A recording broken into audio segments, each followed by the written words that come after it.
ఎన్ని రకములైన యాగములు ఉన్నాయి, ఆయన కోరదగిన యాగము ఏమిటి, మనము ఆయనకు అర్పించదగిన యాగములు ఏమిటో పరిశుద్ధ గ్రంథంలో మనం ధ్యానం చేసుకుందాం. 50వ కీర్తన మనకు బాగా సుపరిచయమై ఉన్న వాక్య భాగం. ప్రతి ఆరాధనలో, ప్రతి ఆదివారం ఆరాధనలో మనము తప్పనిసరిగా ఈ యాగాన్ని ఒక ఆరాధన క్రమముగా కూడా మన ఆత్మీయ తండ్రులు, మన ఆత్మీయ తండ్రి గారు ఏర్పరిచారు కూడా. స్తుతి యాగమును అర్పించువాడు, దేవుని వాక్యం సెలవిస్తుంది చూడండి. 50వ కీర్తన 23వ వచనములో స్తుతి యాగము అర్పించువాడు. ఇక్కడ ఏమని రాయబడి, ఏ యాగమని రాయబడి ఉందట? స్తుతి యాగము. స్తుతి యాగము. యాగము. చెప్పండి అంతా, ఏ యాగం ఇది? గట్టిగా ఇంకొంచెం. స్తుతి, స్తుతి అనే యాగము. చూడండి, దేవుడే ఈ స్తుతి యాగమును గురించినటువంటి ఒక శ్రేష్టతను దేవుడు చెబుతూ ఉన్నాడు. స్తుతి యాగమును అర్పించువాడు దేవుణ్ణి మహిమపరచువాడట. దేవుణ్ణి మహిమపరుచుతున్నాడు. స్తుతించేటువంటి అనుభవం ఏదైతే ఉందో అది ఎల్లప్పుడూ దేవుణ్ణి మహిమపరిచే విధానంలో ఉంది, ఆ అనుభవంలో ఉంది అని కీర్తనకారుడు చక్కగా దేవుని చేత ప్రేరేపించబడుతూ ఆ మాటలు రాస్తూ ఉన్నాడు. స్తుతి యాగము అంటే ఏంటి? స్తుతి, స్తుతి, స్తుతి అంటే ఏంటి? ఇంగ్లీష్లో ప్రైజ్, ప్రైసింగ్, ప్రైసింగ్. ఆ మాటకు తెలుగులో చాలా అర్థాలు ఉన్నాయి. పొగడటం, పొగడటం, కృతజ్ఞత కలిగి ఉండటం, ఇలా నానా విధమైనటువంటి అర్థాలు వ్రాయబడ్డాయి. ఒక కృతజ్ఞత కలిగి ఉండటం, మేలులు పొందుచున్న వారిని పొగడటం, ప్రైసింగ్. వాక్యం సెలవిస్తుంది, మనం ఎవరిని పొగడాలి, మనము ఎవరికి స్తుతి చెల్లించాలట? చెప్పాలి గట్టిగా. ఆదివారం ఆరాధనలో ఒక క్రమముగా ఆత్మీయ తండ్రి ఏర్పరిచారు. ఒక క్రమముగా స్తుతి యాగాన్ని ఆదివారపు ఆరాధనల క్రమములో ఏర్పరిచారు. చాలా శ్రేష్టమైనది అని. ఆ స్తుతి యాగములో ఎక్కువగా దేవుని మనం స్తుతిస్తాం. ఏ విషయంలో దేవుని స్తుతిస్తాం మనం? గత కాలమంతా దేవా మమ్మల్ని కాపాడావయ్యా, చేసిన ప్రయాణంలో, తలపెట్టిన కార్యములలో అయ్యా మీ ఎదుటికి వచ్చినప్పుడు మా జీవితంలో ఎన్నో మేలులు మీరు చేశారు, ఎన్నో ఊహకు మించినటువంటి అద్భుతాలు మీరు చేశారు. మరణావస్థలోనికి వెళ్ళకుండా మా ప్రాణాన్ని, కన్నీరు విడవకుండా మా కన్నులను, జారిపడకుండా మా పాదాలను మీరెంతగానో కాపాడుతున్నారయ్యా. చూడండి, చాలామంది ఇళ్లలోనో, బాత్రూములలోనో, వీధుల్లోనో, నీళ్ళు పట్టుకునే చోట జారిపడి తలకాయలు పగిలి చచ్చిపోయిన, మరణించిన వారు లోకంలో ఎంతోమంది ఉన్నారు. అటు అనుకుంటే మనం ఎన్నిసార్లు కింద పడి ఉండవండి? మనం పడటం మాత్రం కాక మనం పడినప్పుడు కింద బండలు కూడా ఇరిగింటాయి, రాళ్ళు కూడా కింద విరిగే ఉంటాయి. కానీ మనం మాత్రం దృఢంగా, బలంగా, పదిలంగా. అదే వేరేవారు అయితే బాత్రూములోండి కాలు జారి తలకాయ పగిలి మరణించారండి. ఇలాంటి సంఘటనలు మనం ఎన్ని చూడలేదండి. ఎన్నిసార్లు కింద పడి ఉంటాం మనం. బాత్రూములలో ప్రతిసారి ఇల్లు తుడుచుకుంటున్న ప్రతిసారి దబ్బుకు అని పడిపోతూ ఉంటాం. మా ఇంట్లో కొంచెం తక్కువే లేదు, ఎందుకంటే మా ఇంట్లో టైల్స్ అంటే ఏం లేదు. ప్రాణానికి అపాయం కలిగించేవి మా ఇంట్లో ఏమీ లేవు కాబట్టి. కొంతమంది ఇళ్ళల్లో ఆకర్షణ కోసం మంచిగా కనబడాలనే ఉద్దేశంతో మంచి స్మూత్ టైల్స్ వేసుకుంటారు. ఫ్లోరింగ్కి మంచి స్మూత్ టైల్స్, అబ్బా కాలు పెడితే భలే నున్నగా ఉంటాయి. కానీ తుడుచుకునేటప్పుడు ఎన్నిసార్లు పడి ఉంటారు. పడినప్పుడల్లా యానకమాల నడ్డి ఇరుగుతూ ఉంటుంది. అయినా సరే లేచి మరలా పని చేసుకుని మళ్ళీ మో పట్టించుకోవటం. చాలామంది చాలా చోట్ల చాలా ప్రాంతాలలో కాలు జారి పడిపోవటము చేత బాత్రూంలో పడిపోయాడు. ఇంటిలో శుభ్రం చేసుకుంటూ కాలు జారి పడిపోయాడు. దేవుని బిడ్డలారా, వీటన్నిటిలో నుండి ఇలాంటి ప్రతికూలతలు మన బ్రతుకులో మన జీవితంలో ఎన్నో వచ్చాయి కదా.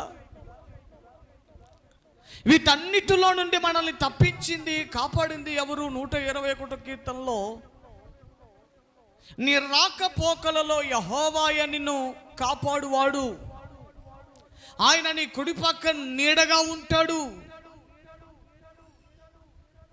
ఆయన యందు భయభక్తులు గల వారి చుట్టూ ఆయన దూత కావలి ఉండి ఏ అపాయం జరగకుండా, మరణము జరగకుండా, ఆపదలు దరిచేరకుండా, కీడు గంధములు ఏదైతే ఉంటాయో వాటన్నిటిని తప్పిస్తూ, క్షేమమును కలగజేస్తూ, ఆరోగ్యాన్ని కలగజేస్తూ, దేవుని బిడ్డల నెమ్మదిని, నిమ్మలత్వాన్ని దేవుడు కలగజేస్తూ నడిపిస్తూ ఉన్నాడు. దేవుడే కదా. ఇందాక చాలా చాలా శ్రేష్టమైన పాట పాడారా?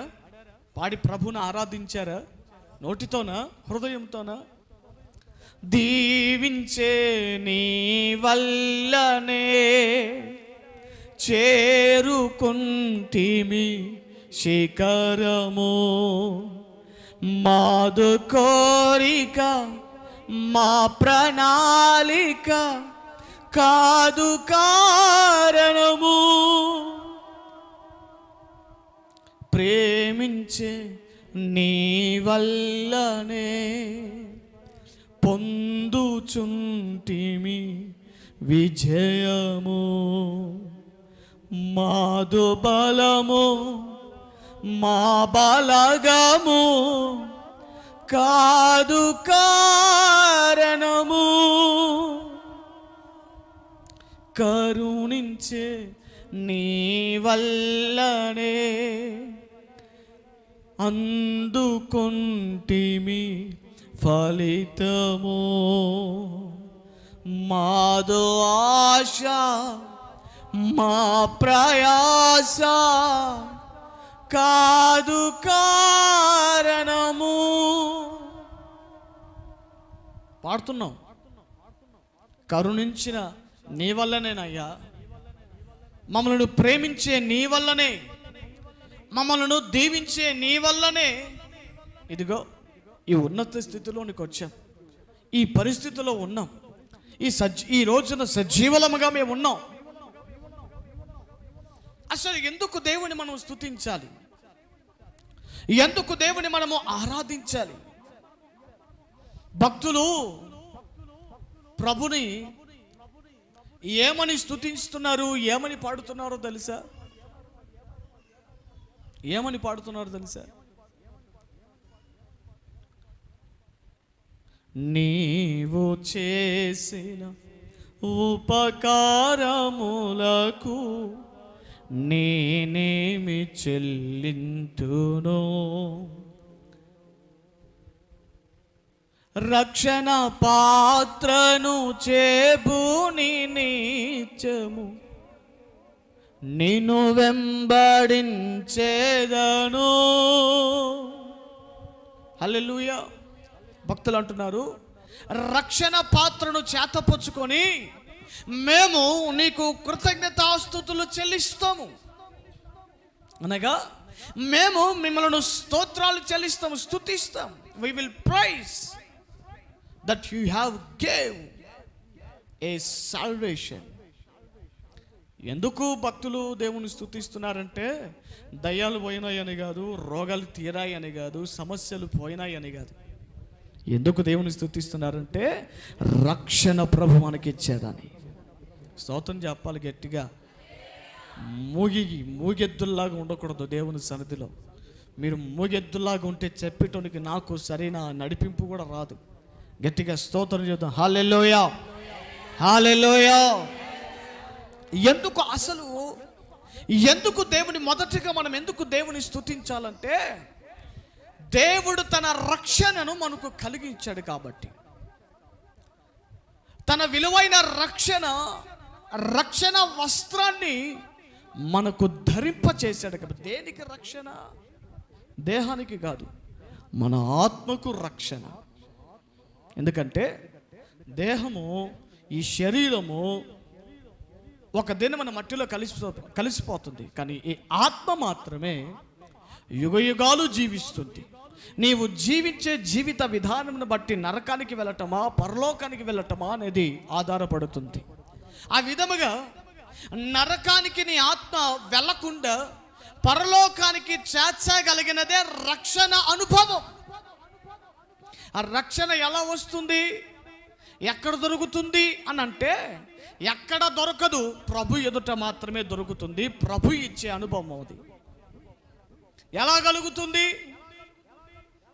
ప్రభువా, నేను పాపిని నాయనా, నేను పాపములు చేసిన వాడిని, నేను అతిక్రమాలు చేసిన వాడిని అని నీవు పాపివని, నీవు చేసిన కార్యములను నీవు కూడా అతిక్రమములై ఉన్నవని ప్రభు ఎదుటికి వచ్చి జన్మతః కర్మతః మనం చేసిన పాపములన్నిటిని ఒప్పుకొని విడిచిపెట్టడం చేత ప్రభు యొక్క కనికరం మన మీదకి దిగివచ్చి మనలో ఉన్న పాపములన్నిటిని కడిగివేసి మన పాప పత్రములను దేవుడు మేకలతో శిలవకు కొట్టేసి విజయోత్సాహాన్ని మనకు కలగజేసి పరిశుద్ధమైన జీవితాన్ని అనుగ్రహించి ఒక నూతనమైన బ్రతుకును, ఒక నూతనమైన జీవన విధానాన్ని ప్రభు మనకిచ్చుట చేత రక్షణ అనుభవాన్ని మనం పొందుతాం. అది కంటికి కనబడని అనుభవం. అది కంటికి కనబడని అనుభవం. రక్షణ రక్షణ రక్షణ అంటే ఏమిటో తెలుసా? నరకం నుండి తప్పించబడి పరలోకములో మనకంటూ ఒక స్థానాన్ని స్థిరపరచుకోవడమే రక్షణ. హల్లెలూయా. పాతాళ బలము నుండి మనము తప్పించుకొని పరలోకానికి చేరవేసే అనుభవంలో చేరటమే రక్షణ. నీ రక్షణ నీ ప్రజల మీదికి వచ్చునుగాకని భక్తులు ప్రార్థిస్తూ కోరుతూ ఉన్నారు. ప్రజల మీదికి నీ రక్షణ రావాలయ్యా, జనముల మీదికి మీ రక్షణ రావాలి, ఎందుకంటే నశించిపోతున్నారు. ప్రార్థన చేస్తూ ఉన్నారా? మీ అనుదిన ప్రార్థనలు, ప్రభువా ఇదిగో ఈ దేశంలో, మా దేశంలో అనేక ఆత్మలు నశించిపోతున్నాయ్యా, మరణించిన వారు ఎంతమంది బాప్తిసం తీసుకొని ఉన్నారో, ఎంతమంది రక్షణ లేని వారు ఉన్నారో, రక్షణ లేని వారందరూ కూడా నరకానికి వెళ్ళిపోతున్నారు కదయ్యా. ఆత్మలను రక్షించయ్యా, సేవకులను పంపించండి, సువార్థికులను పంపించండి, ప్రవక్తలను పంపించండి, కోసే పనివారిని పంపించండి. అదిగో పైరు వాడబడి ఉండటానికి వీల్లేదు నాయన, పంట నాశనం అవటానికి వీల్లేదయ్యా. కోతకాలం సమీపించింది కాబట్టి సేవకులు అనబడిన పనివారిని, సువార్థికులు అనబడిన పనివారిని, జీతకాలను పంపించయ్యా, రక్షణలోనికి నడిపించండి. మన ప్రార్థనలో కూడా ఒక భారం మనకు ఉండాలి, ఒక భారం మనకు ఉండాలి. నశించిపోతున్న ఒక ఆత్మల విషయమై ఒక భారం, ఒక బాధ్యత మన అనుదిన ప్రార్థన విజ్ఞాపనలలో ఉండాలి.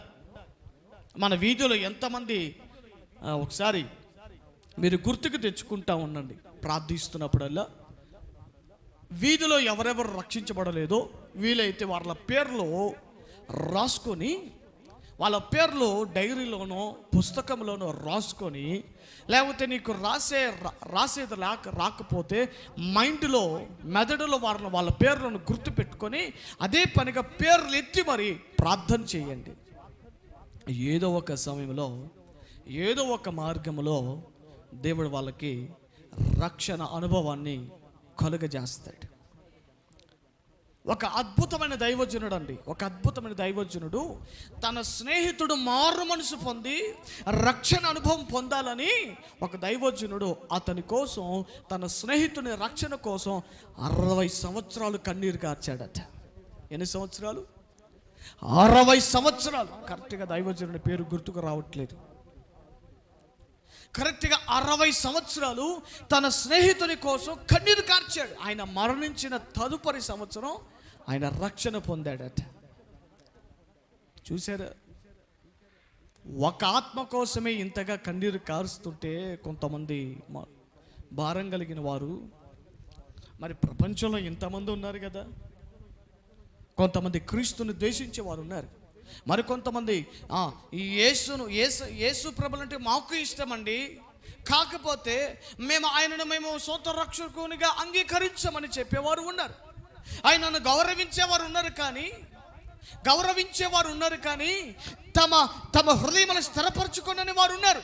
అలాంటి వారందరూ నరకానికి చేరువవుతుంటే ఒక భారము బాధ్యత కలిగి వెళ్ళి స్వార్థ ప్రకటించకపోయినా ప్రార్థనలో ఎత్తిపట్టవలసిన అవసరత మనకెంతైనా ఉన్నదిగా. నోటి చేత చెప్పగలిగినది, నోటితో ప్రభువుకు అప్పగించగలిగినది. బైబిల్లో ఉంటుంది, యుద్ధము చేయవానికి ఎంత ప్రతిఫలమో యుద్ధ ఆయుధములను కాచుకుని వానికి కూడా అంతే బహుమానం కలుగుతుందట. అంటే స్వార్థ చేసేవానికి ఎంత ఘనతనో ప్రభు ఎదుట, స్వార్థ పని చేసేవారి కోసం ప్రార్థన చేసేవారికి కూడా అంతే ఘనత కలుగుతుంది. హల్లెలూయా, హల్లెలూయా, హల్లెలూయా. నా ప్రియమైన దేవుని బిడ్డలారా, ఎందుకు దేవుని మనం స్తుతించాలి? ఎందుకంటే మన ఆత్మ రక్షించబడింది కాబట్టి. బాప్తిసం తీసుకున్న రోజున ప్రభు మనని రక్షణ అనుభవం కలుగజేసాడు కాబట్టి ప్రభుని మనం స్తుతించాలి, ప్రభుని మనం ఆరాధించాలి. మనకున్న స్థితిని బట్టి, మనకున్న స్థితిగతులను బట్టి దేవుని మనము స్తుతించగలగాలి. హల్లెలూయా.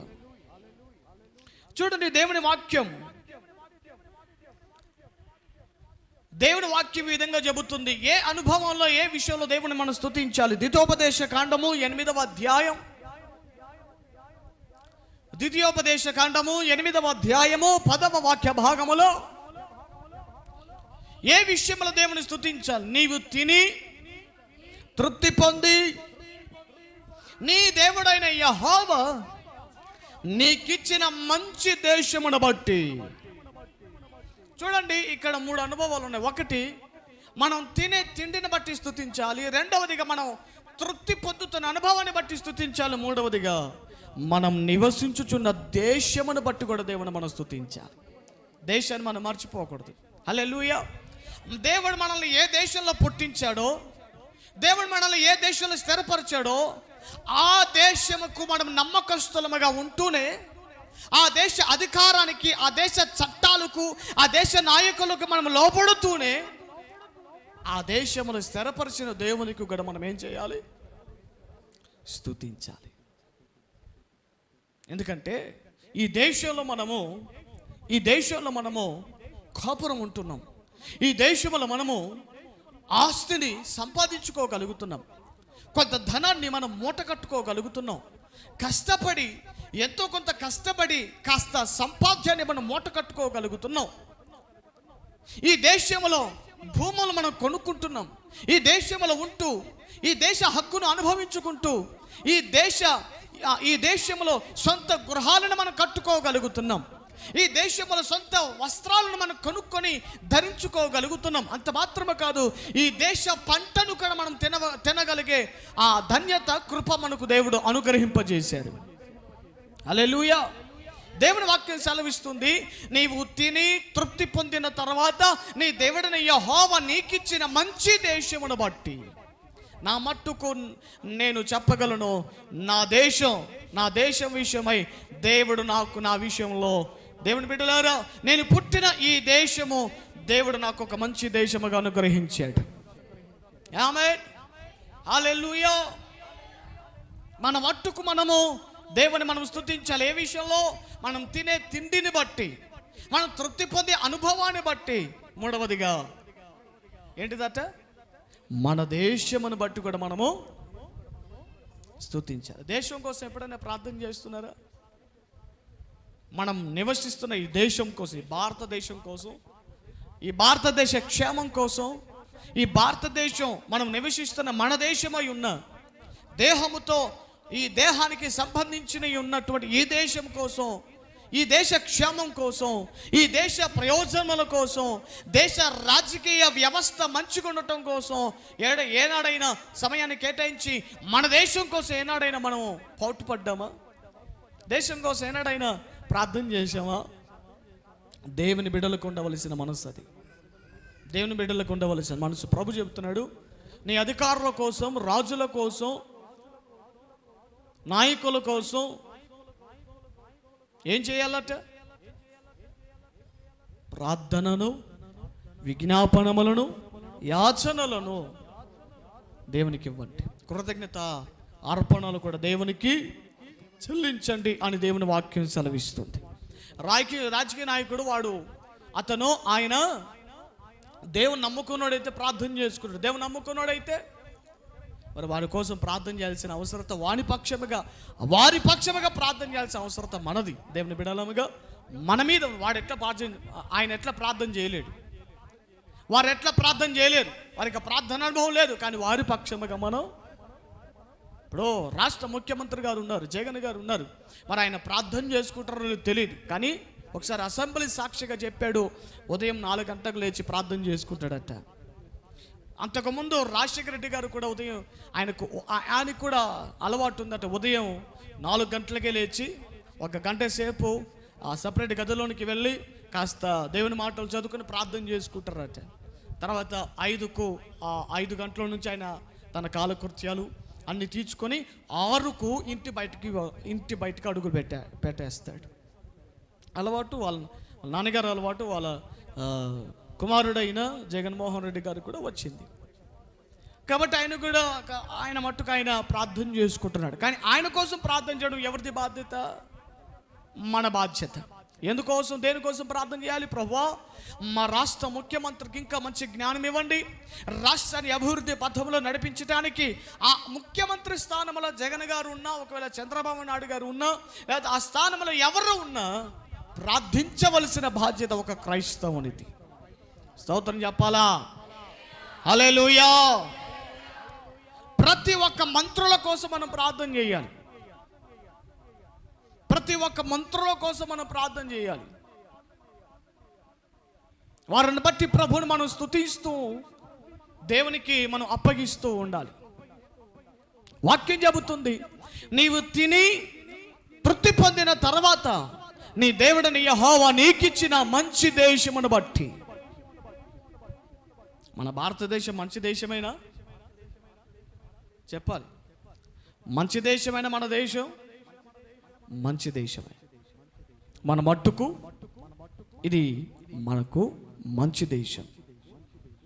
ఎందుకంటే ఈ దేశంలో మనము సమయానికి ఆహారం తినగలుగుతున్నాం, సమయానికి అవసరతలు తీర్చుకుంటున్నాం, గృహాలు కట్టుకోగలుగుతున్నాం. ఈ దేశం మనకు ఎన్నో విషయాల్లో తోడ్పాటు కలిగి ఉంటుంది. సహాయ సహకార దేశం మనకు అందిస్తుంది. కాబట్టి ఈ దేశము నిమిత్తం యుద్ధాలు చేయకపోయినా ప్రార్థన ద్వారా దేవుని మనం ఎత్తిపట్టాలి. హల్లెలూయా. దేశము కొరకు మనం ప్రార్థన చేయాలి. దేశంలో ఎక్కువగా పేదరికం ఉంది. దేశంలో అక్షరాస్యత లేని ప్రాంతాలు కూడా చాలా ఉన్నాయి. అక్షరాస్యత అంటే చదువు సరిగా లేని రాష్ట్రాలు. మొదటి స్థానంలో బీహార్ అనే రాష్ట్రం ఉన్నది. బీహార్ అనే రాష్ట్రం. మరి దినాన అన్ని రాష్ట్రాల గురించి నేను చదువుకుంటా ఉన్నాను. అన్ని రాష్ట్రాలు ఎలా ఉన్నాయని నేను దాని గురించి వింటూ చదువుకుంటూ ఉన్నాను. బీహార్ రాష్ట్రం మన దేశ రాష్ట్రములన్నిటికంటే చదువులోను అభివృద్ధిలోను చాలా వెనుకబడిన ప్రాంతం, చాలా వెనుకబడిన రాష్ట్రం కూడా బీహార్. ఈ విధంగా భారతదేశంలో ఎన్నో రాష్ట్రాలు కడు పేదరికాన్ని అనుభవించే రాష్ట్రాలు ఉన్నాయి, అభివృద్ధి లేని రాష్ట్రాలు ఉన్నాయి, సపోర్టు లేని రాష్ట్రాలు ఎన్నో ఉన్నాయి. వాటన్నిటి కోసం మనం ప్రార్థన చేయాల్సిన అవసరత ఎంతైనా ఉంది. ప్రతి రాష్ట్రం కోసం ప్రభువుని మనం స్తుతించాలి. మనకిచ్చిన దేశమును బట్టి మనము దేవుని మనము స్తుతించగలగాలి. హల్లెలూయా. దేశము ఇంతవరకు బలమైన దేశాలలో మన దేశము కూడా ఒక బలమైన దేశముగా మార్పు చెందుతూ ఉందంటే కారణం అనేక మంది కావచ్చు. ఆ కారణములలో మరొక అద్భుతమైన కారణం ఏంటో తెలుసా? దేశం కోసం ప్రార్థన చేసే క్రైస్తవుడు ఉన్నాడు కాబట్టి. హల్లెలూయా. దేశం కోసం ప్రార్థన చేసే దైవజనులు ఉన్నారు, దేశ క్షేమం కోసం ప్రార్థన చేసే సేవకులు ఉన్నారు, దేశ క్షేమం కోసం ప్రార్థన చేసే దేవుని బిడ్డలు ఉన్నారు. ఆ కారణము చేత కూడా దేశాల దేవుడు అధికమైన బలమైన దేశంగా కూడా దేవుడు మారుస్తూ ఉన్నాడు. ఆమేన్. హల్లెలూయా. కాబట్టి ఇందుకు మనము దేవుణ్ణి మనము స్తుతించాలి. హెబ్రీయులకు రాసిన పత్రిక 13వ అధ్యాయము 15వ వాక్య భాగములో దేవుని మనము ఎప్పుడెప్పుడు స్తుతించాలి? ఆయన ద్వారా. ఎవరైనా మీ ఇంటాయన దేవుడు, దేవాది దేవుడు యేసుక్రీస్తు వారట. మనము ఆయన ద్వారా దేవునికి ఎల్లప్పుడూ ఆదివారం ఆరాధనకు వచ్చినప్పుడే స్తుతి యాగము కాదు, ఎల్లప్పుడూ ప్రతి సమయంలో, ప్రతి దినమున, ప్రతి రోజున మనం వెళ్తున్నప్పుడు, దారిలో వెళ్ళేటప్పుడు, రోడ్డు మీద వెళ్ళేటప్పుడు, కారులో వెళ్ళేటప్పుడు, బైక్లో వెళ్ళేటప్పుడు, వంట చేసుకుంటున్నప్పుడు ఎల్లప్పుడూ కూడా ప్రభుని మనం ఏం చేయాలంటే, పాస్టమ్మ గారు పాపకి ఒక అలవాటు నేర్పించారు.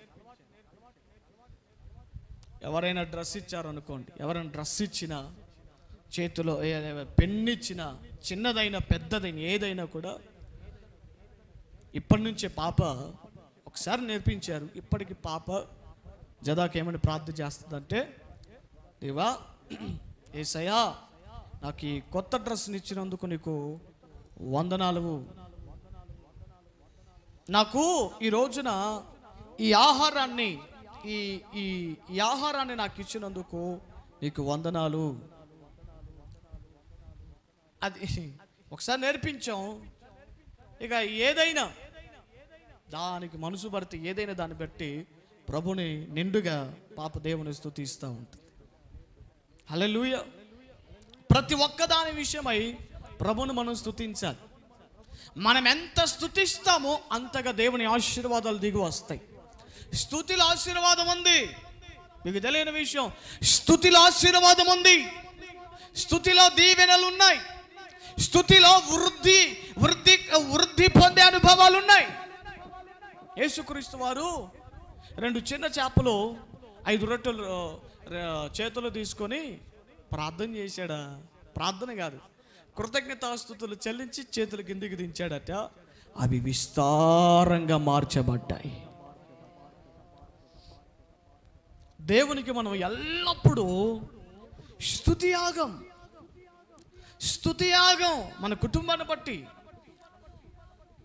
కుటుంబాన్ని బట్టి, పిల్లలను బట్టి, భార్యను బట్టి, భర్తను బట్టి, మనకున్న వాహనములను బట్టి, మనం సంపాదించే కష్టార్జితాన్ని బట్టి, దేవుడు మనకిచ్చిన ఉద్యోగాన్ని బట్టి, దేవుడు మనకిచ్చినటువంటి స్థితిగతులను బట్టి, అన్ని విషయాలలోనూ దేవునికి మనం ఎల్లప్పుడూ ఏం చేయాలట?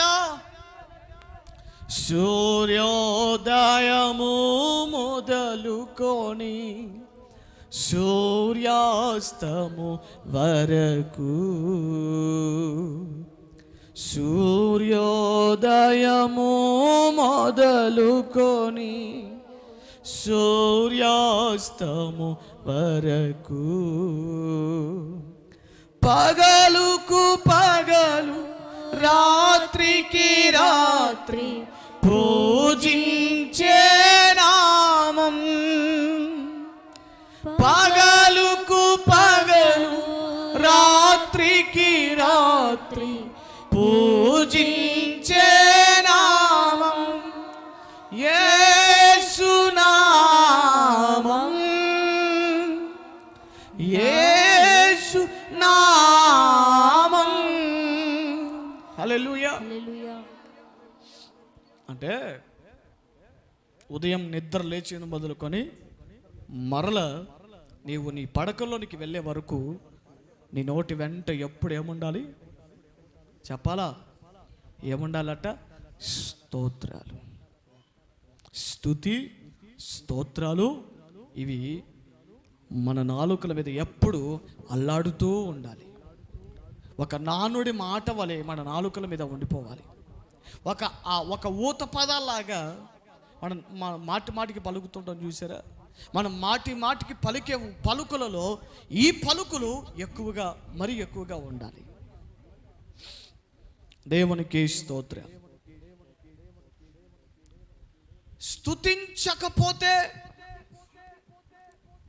స్తుతించకపోతే ఏంటి మన పరిస్థితి? దేవుడు మాట అంటున్నాడు చూడండి, 115వ కీర్తన, 115వ కీర్తన 17వ వాక్య భాగం. మృతులను మౌన స్థితిలోనికి దిగిపోతారు.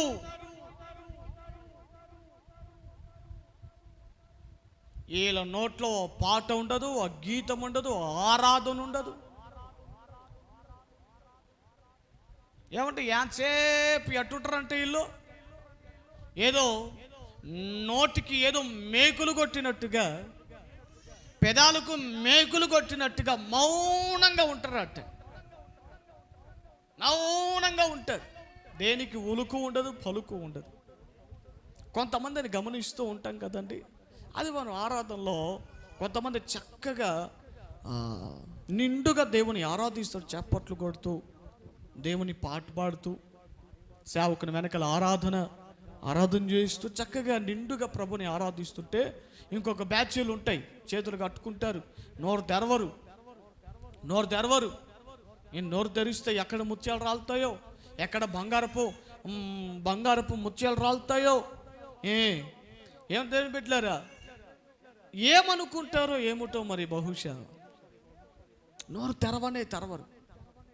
పోనీ ఎవరు తెరిచి చక్కగా సమృద్ధిగా ఆరాధించేవారిని మాత్రం ఏమండి, ఏంటిది ఇట పాడుతున్నారేంటి, ఇట నోరు తెరుతున్నారేంటి, ఇంత అల్లరిగా ఉంటారేంటి? ఇది అల్లరి కాదురా బాబు. మౌనంగా ఉండటమే దేవుని దృష్టిలో అల్లరితనం. స్తుతించే సమయంలో స్తుతించకుండా మౌనంగా ఉంటుంది అది దేవునికి యోగ్యమైనది కాదు. మౌనంగా ఉండాలి, కానీ ఒక సమయం అనేది ఉంటుంది. మౌనంగా ఉండాల్సిన సమయం ఉంది, స్తుతించే సమయం కూడా ఉన్నది. హల్లెలూయా. నా ప్రియమైన దేవుని బిడ్డలారా, దేవుని వాక్యం సెలవిస్తుంది, మృతులు. ఎవరి మృతులు?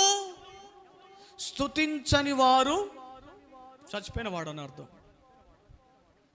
యెషయాలో ఉంటుంది, సజీవులే కదా నిన్ను స్తుతించెదరు. మృతి నీకెలా స్తుతి కలుగుతుంది? సజీవుడే కదా నిన్ను స్తుతించగలిగేది. చాలా మంది సేవకులు చెబుతుంటే వింటూ ఉంటాను, మాది జీవము కలిగిన సంఘం అంటే ఏమండి? జీవం అని చెప్పుకుంటున్న సంఘాలలో ఉజ్జీవం ఉండదు, పాడుండదు. అసలు ఏది జీవం కలిగిన సంఘం? ఏది జీవము కలిగిన మందిరం? ఏది జీవము కలిగిన సహవాసం? అంటే ఎల్లప్పుడూ దేవుని నిండు మనసుతో ఆరాధించి స్తుతించే సంఘమే జీవము కలిగిన సంఘం.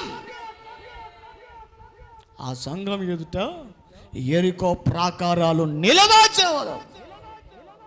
ఆ స్తుతి ఎదుట ఆ స్తుతించే ఆ సంఘాల ఎదుట ఏ సాతానుగాడు నిలవలే. స్తుతించాలి. స్తుతి అనుభవాలు మనం కలిగి ఉండాలి. కాబట్టి మొదటిగా ఏ యాగం అట ఇది? ఏ యాగం? స్తుతి యాగం. రెండవ యాగము చూడండి, హెబ్రీయులకు రాసిన పత్రిక 13వ అధ్యాయము 13వ అధ్యాయం 16వ వాక్య భాగం.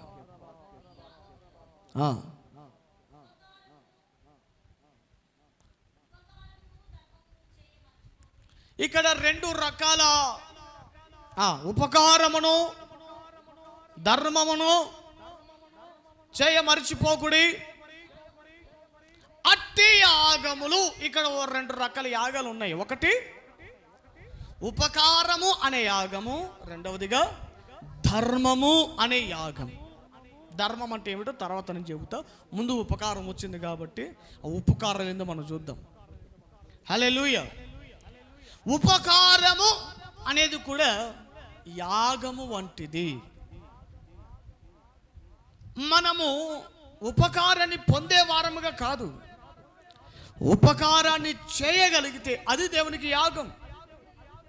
అది దేవునికి ఎలా ఉందట? అది దేవునికి ఇష్టమునైనా ప్రీతికరమునైనా యాగం అని దేవుని వాక్యం సెలవిస్తుంది. ఉపకారము చేయాలి. మనం ఆరాధించే దేవుడు కూడా వాక్యం సెలవిస్తుంది, ఆయన అనేకులకు ఉపకారి. అంటే మేలులు చేసే దేవుడే కానీ కీడు కలగజేసే దేవుడు కాదు. మనం ఆయనను ఆరాధిస్తున్న మన బుద్ధులు, మన గుణాలు, మన స్వభావాలు ఎలా ఉండాలి? ఉపకారము చేసే వారముగాను మనమును ఉండాలి. వీలైతే ఉపకారం చేయి, లేదా చేతనంత మట్టుకు మౌనంగా ఉండండి. చేయగలిగితే మేలు చేయి. మేలు చేయుట యందు విసగద్దు, విసిగిపోవద్దు.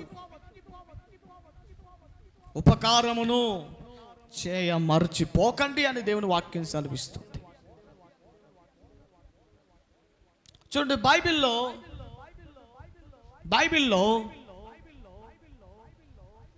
ఓ ముగ్గురు మనకు కనబడతారండి. ఉపకారములు చేసిన వారు చేసిన ఉపకారములకు ప్రతిగా వారికి ఏం కలిగిందో ఓ ముగ్గురు ఉన్నారు బైబిల్లో. మొదటిగా మనకు రాహాబు అనేటువంటి ఒక తల్లి మనకు కనబడుతుంది. ఒకప్పుడు ఆమె వృత్తి ఏమిటంటే వేశ్య వృత్తి.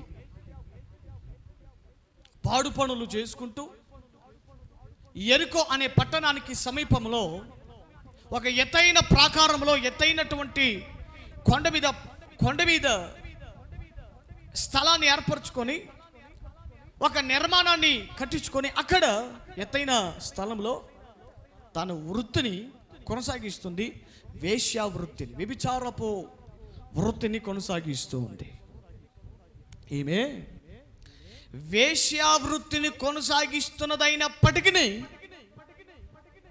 ఈమెకు దేవుడు అంటే ఎవరో తెలుసు, దేవుని బిడ్డలు అంటే ఎవరో తెలుసు. అందుకని ఒకసారి యెహోషువ యెరికో పట్టణాన్ని, అసలు ఆ పట్టణం ఎలా ఉంది, ఆ పట్టణ స్థితిగతులు ఏంటి, ఆ పట్టణం పొడవు ఎంత, వెడల్పు ఎంత, ఎంతమంది జనాలు ఉన్నారు, ఉన్నత దేహులు ఉన్నారా, మనము ఆ రాజ్యాన్ని జయించగలుగుతామా, అసలు ఎలా ఉంది ఆ పట్టణం అని చూడడానికి కొంతమందిని వేగుల తన దగ్గర కొంతమందిని పంపించాడు. కొంతమంది యవనస్తుల్ని, కొంతమంది యవ్వనులని ఆ పట్టణానికి పంపించాడు. యెహోషువ పంపించిన యవ్వనస్తులు కూడా ఎవరో తెలిసేవారు, పొర్రపాటున కూడా తన పరిశుద్ధతను కోల్పోని యవ్వనస్తులు. హల్లెలూయా. నేను ఒకసారి ఈ మాటలను ధ్యానం చేస్తున్నప్పుడు నాకు భలే అనిపించింది. పొర్రపాటున కూడా యవనస్తులు తమ పరిశుద్ధతను కోల్పోని వారు, ఇలాంటి వారు యెహోషువ దగ్గర ఉన్నారు. ప్రభు ఎదుట నేను చేసుకునే ప్రార్థన కూడా అదే. ప్రభుత్వం నేను చేసుకునే ప్రార్థన, ప్రభువా నాకన్నా మించిన పరిశుద్ధత కలిగిన యవనస్తుల్ని పరిచర్యకి ఇవ్వండి అయ్యా. నేను చేసుకునే ప్రార్థన, ఒక పరిశుద్ధతను కలిగిన యవనస్తులు,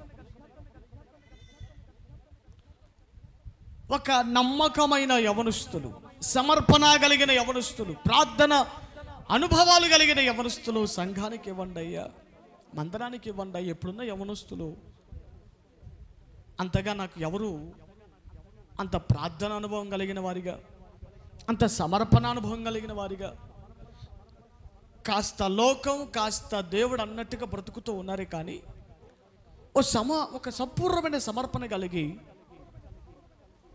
యవన జీవితంలోని దేవుని విషయమై ఒక దర్శన కలిగిన యవనస్తులు నేటి దినాలలో సంఘంలో కూడా ఎవరికి కూడా కనబడట్లేదు. అది నాకు యవనస్తుల విషయంలో అది నాకు చాలా విచారకరంగా ఉంటా ఉంది.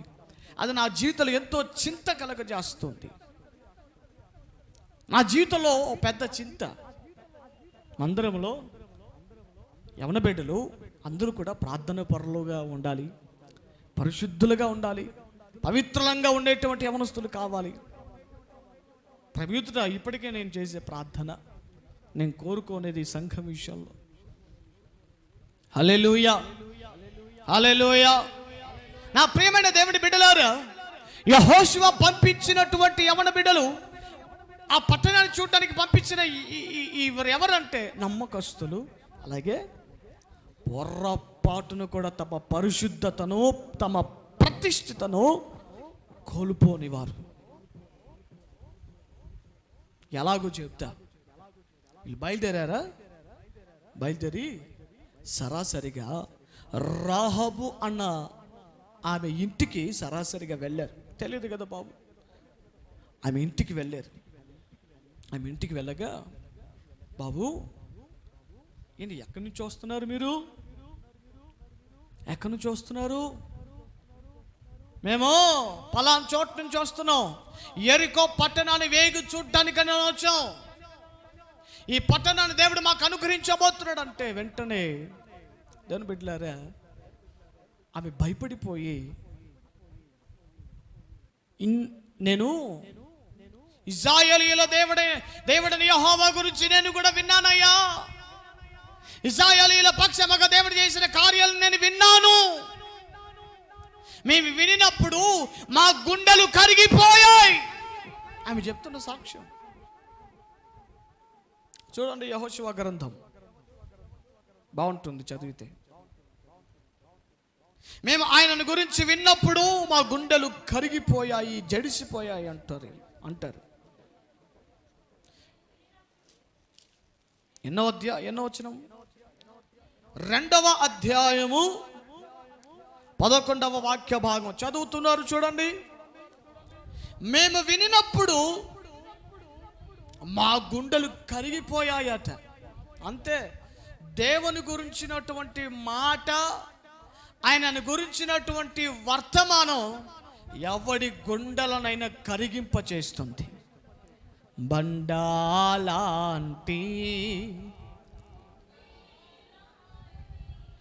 మొండి హృదయం కరిగించోను కదా. పర్వతాలే ఆయన సన్నిధిలో నిలవలేక కరిగిపోతున్నాయి అట. మన గుండెలు ఏ పాటివండి? మన హృదయాలు ఏ పాటివి చెప్పండి? ప్రభు తన మాటలతో మాట్లాడుతున్నప్పుడు మనసును దేవుని మాటల మీద కేంద్రీకరించి వింటే తప్పనిసరిగా దేవుని మాట మీ హృదయాలను తప్పకుండా కరిగింపజేస్తుంది. ఆమంటది, మేము వినినప్పుడు మా గుండెలు కరిగిపోయాయి. అంత మాత్రం కాదు, ఇంకో మాట అంటుంది, మీ దేవుడైన యెహోవా పైన ఆకాశమందును క్రింద భూమి అందును దేవుడే. ఏమా విశ్వాసి కాదు, మందిరానికి వెళ్తున్నాము కాదు, ఇశ్రాయేలులతో కలిసినది కాదు, జస్ట్ సమాచారాన్ని విని దేవుని ప్రత్యక్షత పొందుకున్న అద్భుతమైన దేవుని గ్రంథపు పట్టీలో చేరిన ఒక పరిశుద్ధురాలైన తల్లి, విశ్వాసము చేత పరిశుద్ధముగా మార్చబడిన తల్లి. ఒకానొకప్పుడు వేశ్యే, కానీ దేవుని ఎదుట తాను పెట్టుకున్న విశ్వాసం, వేశ్యలో నుండి ప్రమోషన్ ఎక్కడికి వచ్చి పరిశుద్ధతలోనికి ప్రమోషన్ పొందుకుంది. హల్లెలూయా. అందుకే హెబ్రీ పత్రికలో 11వ అధ్యాయంలో ఆ విశ్వాసుల పట్టిలో చీటీలో రాహాబు కూడా పేరు చేర్చబడింది. మామూలు విషయం కాదు, సాధారణ విషయం కాదు. రాహాబ్ అనగానే వేష అని చెప్పి డైలాగులు ఒక ఊత పదంలాగా అయిపోయి, దయచేసి నా దేవుని బిడ్డలారా, ఆమె ఒకప్పుడు ఆ పనులు చేసినది ఆమె. కానీ ఎప్పుడైతే వినినప్పుడు తన హృదయం మార్పు చెందింది, వృత్తి మానేసింది, దేవుని కొరకు కనిపెట్టే వారిలో ఒక్కటిగా మార్చబడింది. ఒకప్పుడు అదే పని చేసింది, కానీ ఎప్పుడైతే వినిందో ఆయనని గురించి, పాపపు పనులన్నీ మానేసి ఇక కనిపెడతా ఉంది. తాను కనిపెట్టిన ఆ రీతిగానే దేవుని బిడ్డలు వచ్చారు. గమనించాము, చెప్తుంది, పైన ఆకాశం అందైనను క్రింద భూమి అందైనను ఆ దేవుడే మీ ఎదుట ఎట్టి మనుషులకైనను. తల్లి ఏం చేసిందో తెలుసా? రాహాబమ్మ వచ్చిన వారు దేవుని బిడ్డలని తన ఇంటిలోనికి సంతోషంగా ఇంటిలోనికి ఆహ్వానించుకొని వాళ్ళకి ఆతిథ్యము చేసి వాళ్ళకు భోజనం పెట్టి ఉపకారము చేసిందట. ఏం చేసింది? ఉపకారం అంటే మేలు చేసింది. ఆమెకు అవకాశం ఉంది, పరిగెత్తుకొని ఎవరైనా ఊర్లోకి, ఆనాటి దినాలలో వాళ్ళ ఊర్లోకి కానీ వాళ్ళ దేశంలోకి ఎవరైనా కొత్త వారు వచ్చారంటే వెంటనే ఆ సమాచారం దేశంలో తెలియజేయాలి, ముఖ్యమైన వారికి చెప్పాలి. చెప్పకపోతే అది నేరం, వీళ్ళు ఉరి శిక్షణ పొందుకుంటారు, మరణం, చచ్చిపోతారు చెప్పకపోతే. అలాంటిది వీరు దేవుని బిడ్డలు, ఈ స్థలం దేవుడు స్వాధీనం చేసుకోబోతున్నట్టు, ఈ స్థలం దేవుని బిడ్డల చేత నింపబడబోతా ఉంది అని నిరీక్షణ చేత దేవుని బిడ్డలను, దేవుని పక్షముగా ఉన్న వారిని తన ఇంటిలోనికి చేర్చుకొని, సంతోషంగా చేర్చుకొని ఆహ్వానించుకోవటం మాత్రం కాక వారి ఎడల ఉపకారము చేసింది, మంచి పని చేసింది, మేలు వారికి చేసిందట. హల్లెలూయా. కొంతమంది గృహ దర్శనాలకు అందుకు మేము వెళ్తుంటాం కదండి, హౌస్ విజిటింగ్కి వెళుతూ చెబుతాం, పలానా వారం వస్తున్నాం, ముందుగానే ఎప్పటికప్పుడు తెలియజేస్తుంటామా. కొంతమంది గృహాలలోనికి వెళ్తున్నప్పుడు అండి, ఎప్పుడు పోతారా అని యూత్ అంటారు, కొంతమంది ఎప్పుడు వెళ్తారా అని ఎదురు చూస్తూ ఉంటారు. ఇంకా మరి కొంతమంది అయితేనండి వస్తారని తెలుసు, కానీ ఆ రోజే మూటా ముళ్ళ మొత్తం సర్దుకొని ఇల్లు వాకిలు మూసేసుకుని వెళ్ళిపోతుంటారు. ఆ రోజే ఆ సమయానికి మరి ఏ ఉద్దేశం చేత పరుగులు పెడుతుంటారో తెలియదు, ఏ కారణం చేత పరుగులు పెడతారో తెలియదు. మందిరానికి రాలేదు కదా, అడుగుతారేమో ఈ పాస్టర్ గారు ఏం సమాధానం చెప్పాలి, అబద్ధం చెప్పకూడదు వీళ్ళకి అని ఉద్దేశం చేత పారిపోతారో తెలియదు, చెక్కకూడదనే ఉద్దేశంతో పారిపోతారో తెలియదు. మొత్తానికి వచ్చినప్పుడు ఇంట్లోనికి సరైన విధానములు ఆహ్వానించరు. పేరు పైకి రండి, లోపల రండి పిలుపు కనబడుతుంటుంది, కానీ హృదయం మాత్రం అర్థమవుతుంటుంది వీళ్ళకు పెద్ద ఇంట్రెస్ట్ లేనట్టుంది, వీళ్ళకు పెద్దగా ఆసక్తి లేనట్టుంది. దేవుని బిడ్డలారా, ఎలా ఉంటే ఏం లాభం? ప్రార్థన చేయడం మన బాధ్యత, ప్రార్థన చేయాలి, అందుకేగా వచ్చింది. ప్రార్థన చేస్తాం, వెళ్ళిపోతాం. నా ప్రేమ దేవుని బిడ్డలారా, రాహాబం ఏం చేసింది తెలుసా?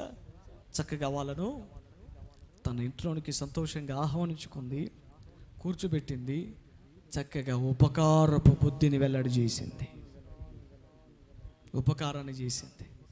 ఉపకారం చేయగా ఆ మంటది ఏమో తెలుసా? 12వ వచనం, నేను మీకు ఉపకారము చేసి తిని గనుక మీరును నా తండ్రి ఇంటికి ఉపకారము చేయాలి.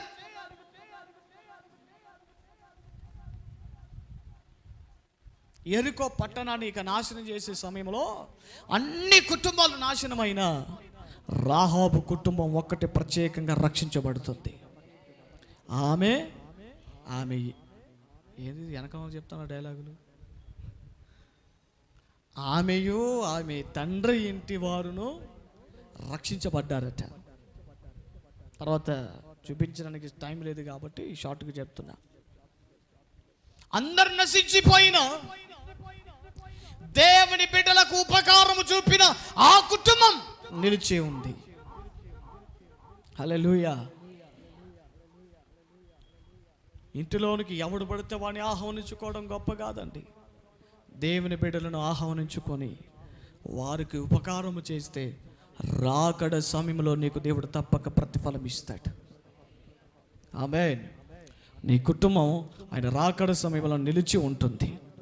రాకడ సమయంలో ఆయన ఎదుట, ఆయన దృష్టిలో నీ కుటుంబం రక్షణలో ఉంటుంది. రెండవదిగా దావీదు గారు. సౌలు దావీదుని ఎంత తరుముతున్నా ఒకానొక దినమున చిక్కాడు. వాస్తవానికి దావీదు చేతికి సౌలు చిక్కాడు. వాస్తవానికి దావీదు సౌలును పట్టుకొని చంపాలి, కానీ చంపకుండా వదిలిపెడితే చిన్న గుడ్డ మొక్క కోసి, చూడయ్యా నాకు అవకాశం ఉంది, వెనకమాల నుంచి వచ్చి ఒక్క పోటు పొడిస్తే నువ్వు చచ్చిపోతావు, నాకు అవకాశం ఉంది, కానీ ఎందుకు చంపలేవు తెలుసా? నీవు అభిషేకం పొందిన వాడవయ్యా, నేను ఎలా చంపాలి? ఒకానొకప్పుడు నీవు నాకు యజమానుడవు, ఒకానొకప్పుడు నీ ఇంటి తిండి తినినవాడిని, నీ ఇంటి ఉప్పు తిన్నవాడిని, అలాగే నీ కుమార్తెనిచ్చి పెళ్లి చేసావు. ఒకంతకు నీవు నాకు ఒకప్పుడు యజమానుడిగా ఉన్నా, రాజుగా ఉన్నా, నీవు పిల్లనిచ్చినటువంటి మామవయ్యా, నా పట్ల ఎన్నో మేలు చేసావు. ఈరోజు నువ్వు నన్ను తరుముకుంటూ వస్తున్నావని చంపటం అది న్యాయం కాదు అని చెప్పి, ఎవరినయ్యా నువ్వు తరుముకుంటూ వచ్చేది? చచ్చిపోయిన ఈ కుక్కన మీరు తరుముకుంటూ వచ్చేది? ఈ మిన్నల్ని నా తరుముకుంటూ వచ్చేది? సౌలు అంటాడు ఆ మాటలని విని, సమూయేలు మొదటి గ్రంథం 24వ అధ్యాయం 18వ వచనంలో, ఈ దినమున నీవు నా అపకారమునకు ఉపకారము చేసిన వాడవోయ్. దావీదా, అపకారము చేయాలని నీకు చాలా ప్రయత్నం చేశాను, కానీ నేను చేసిన అపకారమునకు తిరిగి అపకారం చేయకుండా, నాకు కీడు చేయకుండా నా ఎడల నీ ఉపకారపు బుద్ధిని వెల్లడి చేసేవయ్యా. నీవు ఘనకార్యములను పొందుకొని విజయము నొందుదువుగాక. శత్రువు దీవిస్తున్నాడు దావీదును. శత్రువు దావీదు యొక్క క్షేమాన్ని కోరుకుంటున్నాడు. ఎలా? ఉపకారపు బుద్ధిని వెల్లడి చేశాడు. దేవుని బిడ్డలారా, ఒకడు మనకు అపకారం చేశాడని, ఒకడు మనకు మంచి చేయలేదని వాడికి నేనెందుకు మంచి చేయాలన్న ఉద్దేశంతో కాక, మంచి మనసుతో మేలు చేయుట నీ చేతనైతే దాని పొందదగిన వానికి నీ చెయ్యి వెనక్కి తీయకూడదట. చేయగలిగితే మేలు చేయి. మేలు చేయుటకే మనం ప్రయాసపడుతూ ఉండాలి. ఉపకారాన్ని మనం చేస్తూ ఉండాలి, కానీ అపకారము చేయటానికి మనము నిర్ణయించబడిన వారము కాదు. హల్లెలూయా. కాబట్టి రెండవదిగా, ఇది ఏ యాగం? ఏం యాగం ఇది? ఉపకారపు యాగం. ఉపకారం అనే యాగం. మూడవదిగా ధర్మం. మనమిచ్చే కానుక అది ధర్మము అని చోట అని కూడా బైబిల్లో రాయబడి ఉంది. మత్తయి సువార్త 6:3 మనం ఇచ్చే కానుక గురించి ఏమన్నా రాయబడి ఉందంటే, నీవైతే ధర్మము చేయునప్పుడు నీ కుడి చెయ్యి చేయునది ఎడమ చేతికి తెలియకుండా వలెను. ధర్మ విషయంలో ఇలాంటిది దేవునికి ఇష్టమైన యాగం. కొంతమంది కానుకలు ఇచ్చేటప్పుడు అండి, నేనే ఎక్కువ ఇస్తానన్న ఏదో గర్వం, నేనే ఎక్కువగా ఇస్తున్నాననేదో ఒక అతిశయం. కొన్ని మందిరాలలో అదే పనిగా పేర్లు చెప్పించుకుంటారు. మందిరాలు చూడండి, బలిపీఠం, నేను వాక్యం బలిపీఠం జయించానండి, నా పేరు రాయండి. బలిపీఠం మీద వాడి పేరే. ఫ్యాన్లు ఇచ్చారనుకోని ఫ్యాన్ల మీద 3 రెక్కలు ఉంటే 3 రెక్కల మీద వాడి పేరే. గ్లాసులు ఇచ్చారనుకుని గ్లాసుల మీద వాడి పేరే. కుర్చీలు ఇస్తే కుర్చీల మీద కూడా వాళ్ళ పేర్లే. ఇచ్చేది 10 రూపాయలు అయితే ఆ 10 రూపాయలని 10 రోజులు చెప్పాలి. 100 రూపాయలు ఇస్తే 100 రోజులు చెప్పాలి. 1000 రూపాయలు ఇస్తే 1000 రోజులు చెప్పాలి. ఎవరెంత ఇచ్చారు చెప్పాలి.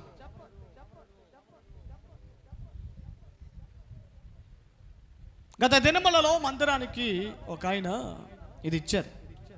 ఇది ఒక ఆయన ఇచ్చారు. దాదాపుగా ఇది 4000 రూపాయలు. ఇది 4000 రూపాయలు డబ్బులు ఇచ్చారు. అయ్యా మీరు ఒక మంచిది ఏదైనా కొనుక్కోండి అంటే, అప్పుడు చక్కది ఉండేది, అది ఊగుతుండేది. నేను ఊగుతుంటే అది కూడా ఊగేది నాతో అని చక్కగా డబ్బులు ఇస్తే వెళ్ళి కడపకి వెళ్ళి ఆర్డర్ ఇచ్చా. అంత అయిపోయిన తర్వాత ఆయన అన్నారు, అయ్యా ఇక్కడ పేరు రాస్తే బాగుంటుందేమోని. నిజమేనండి, నా పేరు బాగుంటుందేమో అనుకోండి. మీ పేరు కాదు, మేం కదా ఇచ్చేది, అట్లా పేరు రాస్తే బాగుంటుందేమో నేను అన్నాను. పేరు రాస్తే ఇబ్బంది ఏం లేదు, కానీ నీ ఆశీర్వాదం దీంతోనే ఆగిపోతుంది. మీ దేవన దీనితోనే ఆగిపోతుంది, ఇంకా తర్వాత రాదు. మనము చేయునది దేవునికి చూడాలయ్యా. దేవుడయ్యా మనకు ప్రతిఫలం ఇవ్వాల్సింది. మనుషుల ఎదుట మనం ప్రగల్భాలు పొలుకుతే ఏముంది చెప్పు, ఏ ప్రతిఫలం రాదు. దేవుడు చూడాలి. దేవుడు ఏమై ఉన్నాడు తెలుసా? రహస్యమందు చూచుచున్న దేవుడు అట ఆయన. మనం ధర్మం విషయంలో మాత్రం కొంతమంది ఫేస్బుక్లో కరోనా టైంలో అండి ప్రతోడు తెగ ఫోజులు వాడు ఇచ్చేది. 100 రూపాయల సరుకు అయితే 100 రూపాయల సరుకులకు 100 ఫోటోలు. 100 ఫోటోలు. ఈడే పెద్ద దానకరుణుడు అన్నట్టుగా, ఇతగాడే పెద్ద దానకరుడు అన్నట్టుగా. దేవుడు బిడ్డలారా, అంతకన్నా విలువైన వారు ఇచ్చిన వారు ఉన్నారు. వాళ్ళే ఫోటోలు దిగల. నేను ఇస్తున్నాను ఫోటోలు దిగి చెప్పలేదు. దేవుడు బిడ్డలారా, మనము ధర్మము చేయునప్పుడు అది కానుకైనా ఇతరులకు ఇచ్చే విషయంలోనైనా అబ్బే మనము ఇచ్చామా లేదా అన్నట్టుగా ఉండాలి. హల్లెలూయా. కాబట్టి ధర్మము అనేది కూడా దేవునికి ఒక యాగము వంటిది. యాగము వంటిది. నా ప్రేమైన దాన్ని బిడ్డలు, చివరిలో ఒక మాట ఉంటుంది. చివరిలో ఒక యాగం ఉంది. మన శరీరమే ఒక యాగముగా దేవునికి సమర్పించాలి. మన శరీరాన్ని దేవునికి యాగముగా అర్పించాలి. ఏ యాగము తెలుసా? దాన్ని సజీవ యాగం అనే దేవుని వాక్యం సెలవిస్తుంది. మన బ్రతుకే ఒక యాగం, మన శరీరమే ఒక యాగం. ఈ శరీరాన్ని దేవునికి అప్పగించాలి. ఈ శరీరాన్ని దేవునికి అప్పగించి సజీవ యాగం. అయ్యా, ఈ శరీరం నా సొత్తు కాదు నాయన, విలువ పెట్టి రక్తమిచ్చి ఈ శరీరాన్ని కూడా మీరు కొనేసుకున్నారు. ఈ శరీరం నాది కాదు, ఈ దేహం మీదేనని సజీవ యాగముగా దేవునికి మనం అప్పగించుకోవాలి. ఆమేన్. హల్లెలూయా. ఇట్టి